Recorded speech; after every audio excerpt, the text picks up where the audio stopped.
kanaaf isaan maadhiisuudhaan jedha kan Dooktar Kaasanitti waa'ee amantii waan baay'ee ittiin bu'u waanuma xiqqoon dubbadha dhugaadha bittaan tokkichi karaa saniin amantiin takka rakkoon qabu amantii kamiyyuu keessa rakkoon hin jiru hanjiru namoota hoogganu bira namoonni eegganu immoo isa meeshaa godhatee itti fayyadamu bara Haile Sillaaseetti soo ta'e nugusni paaphaasii bira dhaqee muudamee dibamee kan biyya hoogganuu fudhatama gada argachuufi malee amantii saniif miti warrumti amantii geggeessus ani waan tokko dubbadheera hoggaa lama dura taabonni gaa waaqaa bu'aa jedhan keessattuu gara kaabatitti bu'een beeku asuma naannaa Finfinnee kanatti akkuma cabbii hawwaaqaa roobbamu taabonni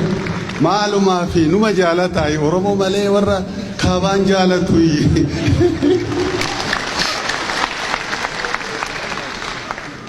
taabonni diigamaa jira bataskaanni diigamaa jira wanna kana dhorkaa awwisuuf akkasin jedheen abbootiidha waan kana abaaraa dhoowwa dubbii sobaa barri kun bara dhugaa dubbatani barri ani aabbarran beeku aabban waaqarran beeku waan aabban jedhe qofan dhagaa jedhamu hin jiru dhaabaa jenneeni hin fudhanne jarri ittiin waa'ee lafa babal'isu namoota bira bakka hunda jira amantii hunda keessa jira isa warra Protestantii biras kaan biras Musliima biras nu biras kan keenya lafa kanarratti babal'isuu irratti daangaa nuun qixxaatu jira dheeyyaa dhugaa hoo dubbatanii waaqayyo san nama dhagahu kanaaf amma waa yaallerraa wanni sun nu qarqaartan jira wallaassoon jala bu'aniiti dhagaagayyuun kiyya akkana jedha namni yoo dhufee si qabe gateettii gadi hin qabatin jedha jala seenii ol oofuute inni qilleensa irratti hoggasuu darbitaa jedha Oromoon mana ortodoksii kana keessaa numa baqate jarri numa lafa bal'ifate qarshiin achi jira namni miseensa hoo ta'e mirgan qaba jedhee kun sirrii miti dhaabe hin jedhu kadhattuudhaaf baqattuudhaaf kan qa'ee gadhiisee deeme isini kanaaf ta'uu hanqabu nuti amma hagayya bultii 26 wanti qophoofne jira labsuudhaaf sadarkaa naannoo Oromiyaatitti mana amantii ortodoksii Oromiyaa jennee bara amma hagayya 26 qoree sana natti walitti qabaa nu gargaaruu qabdan wanni godhan jala bu'anii amantiin tokko aadaa duudhaa afaan ummata sanii kabajee ulfeessee akka jiraatu gooftaa Yesuus Kiristoos gaafa dhufee deemaa barsiisaa jedhu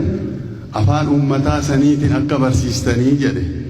afaan 71 kennee fi afaan 72 ummata bira dhaqan sila afaan ummataa saniin barsiisamu jedhamee barbaadameeti malee afaan bu'ootaa san ummataaf kennuu inuma danda'amaa ture kabajamuu ulfaachuu hanqabu ittiin hojjetamuu hanqabu afaan ummataati aadaanis fakkeenyaaf mana amantii ortodoksii Iskindiriyaadhaa gara keenyaan dhufe aadaan achi asin jiru sila Oromiyaa soo dhuftu ortodoksiin aadaa Oromoo afaan Oromoo kabajuudha simaa bala'uudhaan waggaa baay'ee yoo barsiisnu maal jedha kitaabni seetanii namni afaan uummata hin beekneen uummata fuuldura dhaabbatee dubbatu muka bubbeen raasu jedha kitaabni kun hin dubbisa muka bubbeen raasu malee namaa miti barsiisa'u miti kanaaf amma nan gabaabsaa nu qarqaaraa waan baay'eetti jirraa amantiiwwan kaanis yoo ta'e amantiin hundumtuu akkuma jedhame alaa dhufe yoo alaa dhufu immoo aadaa fi afaan keenya kabajuu qabaa wal taaneetti deemnaa ulfaadhaa galatooma.